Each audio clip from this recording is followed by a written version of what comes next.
Hello friends, ভারতবর্ষের ইতিহাসে 19 এবং 20 শতকে অর্থাৎ ঊনবিংশ এবং বিংশ শতাব্দীতে সোশিও রিলিজিয়াস মুভমেন্টস একটি গুরুত্বপূর্ণ ঘটনা।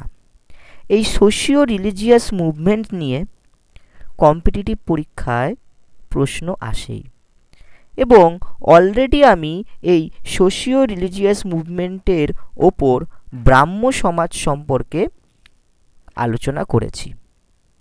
আজকের ভিডিওতে আমরা জেনে নেব যে প্রার্থনা সমাজ সম্পর্কে, আর্য সমাজ সম্পর্কে এবং দেব সমাজ সম্পর্কে। বেশ কিছু সোশিও রিলিজিয়াস অর্গানাইজেশন যেগুলো ঊনবিংশ এবং বিংশ শতাব্দীতে ভারতবর্ষে এক প্রমিনেন্ট এবং গুরুত্বপূর্ণ ভূমিকা পালন করেছিল, তাদের এইমস অ্যান্ড অবজেক্টিভস কী ছিল,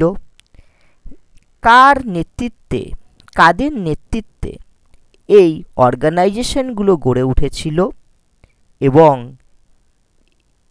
এই অর্গানাইজেশনগুলোর লক্ষ্য কী ছিল, এই সমস্ত বিষয়ে আলোচনা করব আজকের এই ভিডিওতে।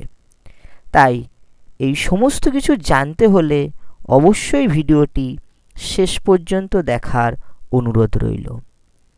তাহলে সময় না নষ্ট করে আমি আমার ইন্ট্রোটা দিয়ে ফেলি। Hello friends, you are hooked on to my YouTube channel Evolution a Point of Success. This is your guide and mentor Prosenjit Sikdar. Today's subject is history. Today's topic is socio-religious movement. সবার প্রথম আমরা যে অর্গানাইজেশনটা নিয়ে আলোচনা করব সেটি হলো প্রার্থনা সমাজ। 1867 সালে in 1867 আত্মারাম পাণ্ডুরঙ্গ এই প্রার্থনা সমাজ প্রতিষ্ঠা করেছিলেন বম্বেতে কেশবচন্দ্র সেনের সহায়তায়। তাহলে নাম্বার ওয়ান প্রশ্ন, যেটা নাম্বার ওয়ান পয়েন্ট তোমাদের মনে রাখতে হচ্ছে, সেটা হলো 1867 সালে ডক্টর আত্মারাম পাণ্ডুরঙ্গ বোম্বেতে কেশবচন্দ্র সেনের সহায়তায় প্রার্থনা সমাজ প্রতিষ্ঠা করেন। তাহলে প্রার্থনা সমাজের প্রতিষ্ঠাতাকে না, ডক্টর আত্মারাম পাণ্ডুরঙ্গ। এবং এর প্রতিষ্ঠা বা ইয়ার অফ ফাউন্ডেশন কবে হয়েছিল? 1867। নাম্বার 2 পয়েন্ট যেটা মনে রাখতে হবে, ইন 1870 অর্থাৎ ঠিক 3 বছরের মাথায় গিয়ে ইন 1870 এমজি রানাডে এবং আরজি ভান্ডারকার এই প্রার্থনা সমাজে যোগদান করেন। এই প্রার্থনা সমাজের আর একটা প্রিকারসর বলতে পারো ছিল পরমহংস সভা, অর্থাৎ এর পাশাপাশি গড়ে উঠেছিল, প্রার্থনা সমাজের পাশাপাশি গড়ে উঠেছিল পরমহংস সভা। এই পরমহংস সভা কিন্তু প্রার্থনা সমাজের একটা প্রিকারসর বলা যেতে পারে। এবার চলো দেখে নিই এই প্রার্থনা সমাজের মেন অবজেক্টিভসগুলো কী কী ছিল। Number 1, disapproval of caste system, অর্থাৎ জাতিভেদ প্রথাকে তারা ডিসঅ্যাপ্রুভ করত, অমান্য করত, এটা ছিল main objective. Number 2, women education, অর্থাৎ নারী শিক্ষা। নাম্বার 3, উইডো রিম্যারেজ, অর্থাৎ বিধবা বিবাহ। এবং number 4, raising the age of marriage for both males and females, অর্থাৎ পুরুষ এবং মহিলাদের বিবাহের বয়স বর্ধিকরণ। এবং last but not the least, opposing the authority of priests and idol worship, অর্থাৎ পুরোহিতদের যে অথরিটি ছিল, পুরোহিতদের যে প্রভাব প্রতিপত্তি ছিল তার বিরোধিতা করা এবং মূর্তি পূজার বিরোধিতা করা। পুরোহিতদের প্রভাব প্রতিপত্তির বিরোধিতা করা এবং মূর্তি পূজার বিরোধিতা করা। তো এই হচ্ছে প্রার্থনা সমাজের কম্প্যাক্ট একটা হিস্ট্রি। এইটুকু জানলেই তোমাদের কিন্তু হবে এবং এর মধ্যে থেকেই তোমাদের প্রশ্ন আসবে। WBCS থেকে শুরু করে মিসলেনিয়াস ক্লার্কশিপ, এছাড়াও সেন্ট্রাল গভর্নমেন্টের বিভিন্ন যে এক্সাম রয়েছে SSC MTS CHSL CGL এই ধরনের পরীক্ষাগুলোতে কিন্তু এই হিস্ট্রি থেকে যদি প্রশ্ন আসে এবং সেখানে যদি এই সোশিও রিলিজিয়াস মুভমেন্টের বিষয়ে প্রশ্ন করা হয়, তো তখন কিন্তু এই প্রার্থনা সমাজ থেকে এই প্রশ্নগুলো মধ্যে থেকেই তোমাদের প্রশ্ন আসবে। নেক্সট অর্গানাইজেশনে চলে যাব। নেক্সট অর্গানাইজেশন হচ্ছে আর্য সমাজ। আর্য সমাজ নাম্বার 1 পয়েন্ট যেটা তোমাদের মনে রাখতে হবে, point to be noted, it was established by Swami Dayananda Saraswati at Bombay in 1875। অর্থাৎ স্বামী দয়ানন্দ সরস্বতী 1875 খ্রিস্টাব্দে বম্বেতে এই আর্য সমাজ প্রতিষ্ঠা করেন। তাহলে প্রার্থনা সমাজও কিন্তু প্রতিষ্ঠা হয়েছিল বম্বেতেই এবং সেটা করেছিলেন আত্মারাম পাণ্ডুরং। আর্য সমাজ প্রতিষ্ঠা হয় সেই বম্বেতেই 1875 খ্রিস্টাব্দে এবং যার প্রতিষ্ঠাতা হলেন স্বামী দয়ানন্দ সরস্বতী। এই আর্য সমাজের সবথেকে গুরুত্বপূর্ণ যে ফিচার বা বৈশিষ্ট্য সেটা ছিল সুধী মুভমেন্ট। এই শুদ্ধি মুভমেন্ট বা সুধী মুভমেন্টটা কিন্তু আর্য সমাজের একটা কি ফিচার। পরবর্তীকালে এই আর্য সমাজের হেডকোয়ার্টার কিন্তু লাহোরে শিফট করা হয়। তাহলে বম্বেতে যদিও আর্য সমাজ বোম্বেতে প্রতিষ্ঠা হয়েছিল, কিন্তু পরবর্তীকালে এর হেডকোয়ার্টার লাহোরে শিফট করা হয়। এছাড়া এই আর্য সমাজের প্রভাব বিস্তার ছিল পাঞ্জাব, রাজস্থান, ইউপি অর্থাৎ উত্তরপ্রদেশ এবং গুজরাট। এই স্টেটগুলোতে আর্য সমাজের প্রভাব প্রতিপত্তি কিন্তু বেশ ভালোই দেখা দিয়েছিল। ইন দ্য ইয়ার 1892 অর্থাৎ 1892 সালে আর্য সমাজ আবার দুটো ভাগে বিভক্ত হয়ে গিয়েছিল শিক্ষা ব্যবস্থার উপর নির্ভর করে। শিক্ষা ব্যবস্থার উপর নির্ভর করে 1892 খ্রিস্টাব্দে আর্য সমাজ দুটো ভাগে ভাগ হয়ে যায়। নাম্বার 1 গুরুকুল সেকশন এবং নাম্বার 2 কলেজ সেকশন। প্রথমেই চলে আসি গুরুকুল সেকশন সম্পর্কে। গুরুকুল সেকশনটা শুরু করেছিলেন স্বামী শ্রদ্ধা। স্বামী শ্রদ্ধা হরিদ্বারে 1902 খ্রিস্টাব্দে, ইন দ্য ইয়ার 1902 1902 খ্রিস্টাব্দে স্বামী শ্রদ্ধা হরিদ্বারে গুরুকুল সেকশন শুরু করেন এবং এই গুরুকুল সেকশন কিন্তু প্রাচীন পদ্ধতি অবলম্বনে গড়ে উঠেছিল। যে প্রাচীন আমাদের পদ্ধতি রয়েছে হিন্দু শিক্ষা ব্যবস্থায়, প্রাচীন হিন্দু শিক্ষা ব্যবস্থায় আমাদের টোলে পড়াশুনো হতো এবং একটা বয়সের পর বাচ্চাদেরকে টোলে শিক্ষক মহাশয়ের কাছে পড়াশুনো করতে পাঠিয়ে দেওয়া হতো এবং পড়াশোনা শেষ হওয়ার পর সে আবার ঘরে ফিরে আসতো। তো এই রকম গুরুকুল সেকশনটা কিন্তু স্বামী শ্রদ্ধা হরিদ্বারে 1902 খ্রিস্টাব্দে করেছিলেন এবং এটা এই হিন্দু এডুকেশন সিস্টেমের ওপর ডিপেন্ড করে এবং এটি কিন্তু শুধুমাত্র ছেলেদের জন্যই ছিল, কারণ ছেলেরাই শুধুমাত্র এক্ষেত্রে এই গুরুকুল সেকশনে অ্যাডমিশন নিতে পারত। এক্ষেত্রে কিন্তু মেয়েদের কোনো রকমভাবেই এই গুরুকুল সেকশনে পড়াশুনো করার সুযোগ সুবিধা ছিল না। 2 নম্বর হচ্ছে কলেজ সেকশন। এই কলেজ সেকশনটা শুরু করেন লালা লাজপত রায় এবং হংসরাজ। লালা লাজপত রায় এবং হংসরাজ সবার প্রথম ইনারা দুজন মিলে চেষ্টা করলেন যে পড়াশোনার বিষয়টা একটা অন্য দিকে মুভমেন্ট করার বা অন্য ডাইরেকশনে নিয়ে যাওয়ার। যেরকম ইংলিশ এডুকেশন আমাদের ভারতবর্ষের একটা রেভলিউশন বলতে পারো বা ভারতবর্ষের একটা নতুন অ্যাপ্রোচ হয়েছিল ইংলিশ এডুকেশন সিস্টেম, ঠিক একই রকমভাবে কলেজ সেকশনটাও কিন্তু লালা লাজপত রায় এবং হংসরাজ শুরু করেছিলেন একটা নতুন ব্যবস্থা শুরু করার জন্য, নতুন শিক্ষা ব্যবস্থার জন্য। এবং তারা কিন্তু দয়ানন্দ অ্যাংলো বেদিক স্কুল অর্থাৎ DAV এই দয়ানন্দ অ্যাংলো বেদিক স্কুল প্রতিষ্ঠা করেছিলেন, যেখানে কিন্তু ছেলে মেয়ে নির্বিশেষে অর্থাৎ both boys and girls could take admission, অর্থাৎ ছেলে এবং মেয়ে দুজনেই পড়াশোনা করতে পারত, কিন্তু gurukul section was only for the boys. এবং এই যে কলেজ সেকশন, এই কলেজ সেকশন ফার্স্ট শুরু হয়েছিল লাহোরে ইন 1886। তাহলে first college section was established at Lahore in 1886 এবং এর উদ্যোক্তা ছিলেন লালা রাজপত রায় এবং হংসরাজ। অন্যদিকে গুরুকুল সেকশনের ছিলেন স্বামী শ্রদ্ধা। এরপর নেক্সট যে পয়েন্টটা তোমাদের মনে রাখতে হবে আর্য সমাজ থেকে, আর্য সমাজ কিন্তু বেশ কিছু সামাজিক রীতিনীতির ওপর নির্ভর করে গড়ে উঠেছিল এবং আর্য সমাজরা মনে করত ব্রাদারহুড অফ ম্যান অর্থাৎ ইকুয়ালিটি, অর্থাৎ প্রত্যেকটা মানুষের মধ্যে ভ্রাতৃত্ববোধ গড়ে তোলা,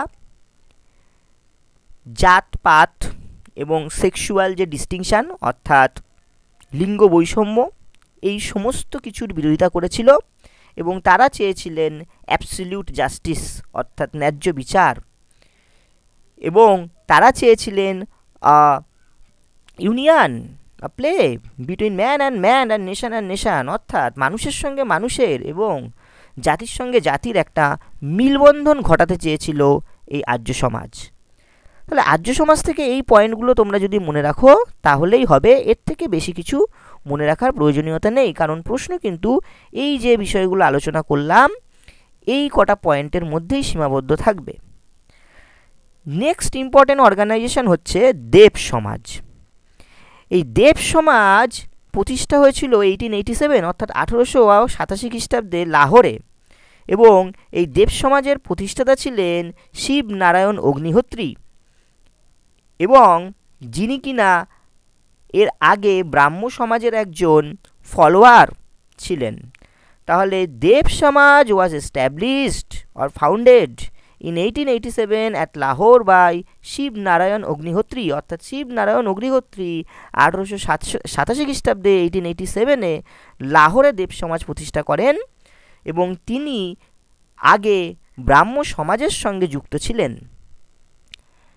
Shivnarine was educated in the engineering college at in Lahore. এই যে শিবনারায়ণ অগ্নিহোত্রী তিনি কিন্তু লাহোরের একটা ইঞ্জিনিয়ারিং কলেজে শিক্ষা গ্রহণ করেছিলেন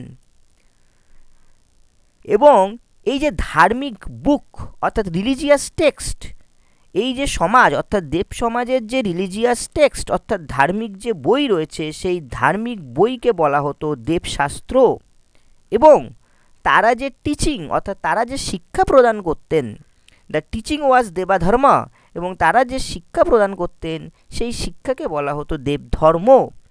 তাহলে তাদের রিলিজিয়াস টেক্সটকে বলা হতো দেবশাস্ত্র এবং তাদের টিচিং অর্থাৎ শিক্ষা ব্যবস্থাকে বলা হতো দেবধর্ম। দেব সমাজ থেকে এই তিনটে পয়েন্ট মনে রাখলেই তোমাদের হবে। এরপর নেক্সট ইম্পর্টেন্ট অর্গানাইজেশন হচ্ছে থিওজফিক্যাল সোসাইটি।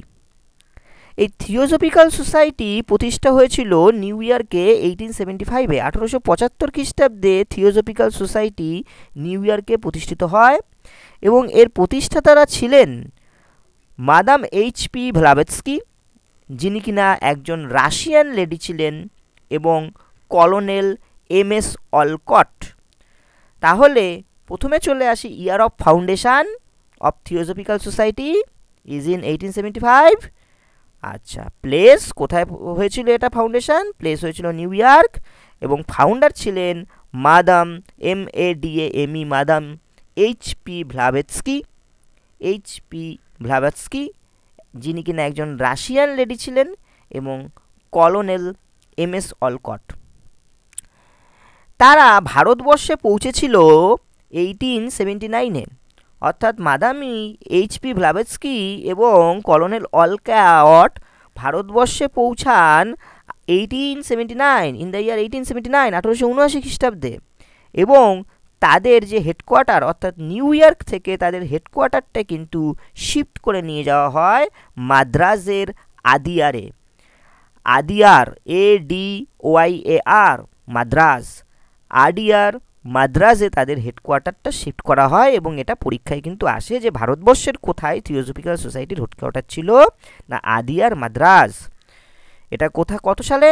ইন 1882।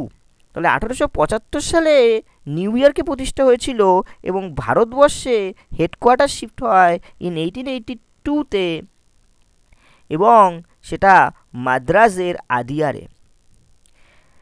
এই যে থিওজফিক্যাল সোসাইটি, এই যে থিওজফিক্যাল সমাজ, এই সমাজ কিন্তু হিন্দুদের যে বিশ্বাস, সেই বিশ্বাসকে কিন্তু ইনারা অ্যাকসেপ্ট করেছিলেন, গ্রহণ করেছিলেন, এবং তারা কিন্তু কর্মা অর্থাৎ কর্মের ওপর প্রচুর পরিমাণ এমফাসাইজ দিয়েছিলেন, জোর দিয়েছিলেন।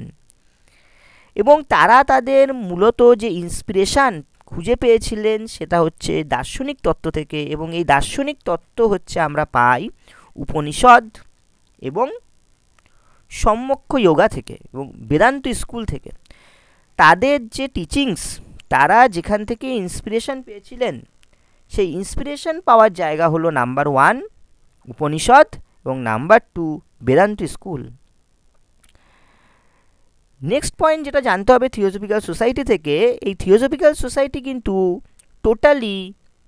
টোটালি অপোজড চাইল্ড ম্যারেজ, অর্থাৎ বাল্যবিবাহকে তারা বিরোধিতা করেন, এবং তারা কাস্ট সিস্টেম, এই কাস্ট সিস্টেম অর্থাৎ জাতিভেদ প্রথা, এটাকেও কিন্তু তারা বিরোধিতা করেছিলেন এবং সমাজকে আরও বেশি উন্নত করার চেষ্টা করেছিলেন। বিধবাদের ইমপ্রুভমেন্ট অর্থাৎ বিধবাদের উন্নয়নেও তারা কিন্তু এগিয়ে এসেছিলেন। নেক্সট পয়েন্ট যেটা মনে রাখতে হবে সেটা হচ্ছে অ্যানি বেসান্ট।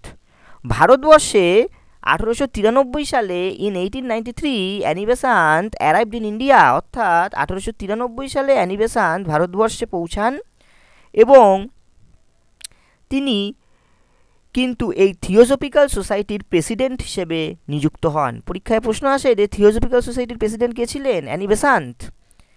এবং কখন হয়েছিলেন না after the death of অলকট in 1907, 1907 সালে অলকট মারা যাওয়ার পর, অর্থাৎ এমএস অলকট 1907 অর্থাৎ 1907 খ্রিস্টাব্দে এমএস অলকট মারা যাওয়ার পর এই থিওসফিক্যাল সোসাইটির প্রেসিডেন্ট হিসেবে ইলেক্ট হন অ্যানি বেসান্ট। অ্যানি বেসান্ট থেকে আরেকটা খুব ইম্পর্টেন্ট প্রশ্ন আসে, সেটা হচ্ছে অ্যানি বেসান্ট হচ্ছে সেন্ট্রাল হিন্দু স্কুল প্রতিষ্ঠা করেছিলেন 1898-এ, এবং এই সেন্ট্রাল হিন্দু স্কুলই কিন্তু পরবর্তীকালে বিএইচইউ অর্থাৎ বেনারস হিন্দু ইউনিভার্সিটিতে পরিণত হয়, এবং এই বেনারস হিন্দু ইউনিভার্সিটিতে পরিণত করেন মদন মোহন মালব্য। মদন মোহন মালব্যা কী করেছিল? অ্যানি বেসান্টের প্রতিষ্ঠিত সেন্ট্রাল হিন্দু স্কুলকে বিএইচইউ বেনারস হিন্দু ইউনিভার্সিটিতে পরিণত করেন। এই সেন্ট্রাল হিন্দু স্কুল এটা কিন্তু পরীক্ষায় আসে যে ইয়ার অফ ফাউন্ডেশন কত সালে প্রতিষ্ঠা হয়েছিল এবং কে প্রতিষ্ঠা করেছিল। তাহলে central Hindu school was founded in 1898 by Annie Besant, which was later developed into BHU Benaras Hindu University by Madan Mohan Malaviya. আজকের এই ভিডিওতে তাহলে আমি তোমাদের সামনে প্রেজেন্ট করলাম প্রার্থনা সমাজ সম্পর্কে, আর্য সমাজ সম্পর্কে, দেব সমাজ সম্পর্কে এবং থিওসফিক্যাল সোসাইটি সম্পর্কে। এর আগের ভিডিওতে আমি ব্রাহ্ম সমাজ সম্পর্কে আলোচনা করেছিলাম। এরপর আমরা আরও কিছু মুভমেন্ট এবং আরও কিছু অর্গানাইজেশান যেগুলো সোশিও রিলিজিয়াস মুভমেন্টের সঙ্গে জড়িত সেগুলো নিয়ে আলোচনা করব, এবং এই টপিকটি কিন্তু প্রত্যেকটি কম্পিটিটিভ পরীক্ষার জন্য অত্যন্ত গুরুত্বপূর্ণ। With that, this is Prosenjit Sikdar signing out from Evolution a Point of Success. Till we meet next, keep studying, keep watching and keep sharing. Don't forget to subscribe, like and comment. Bye. Take care.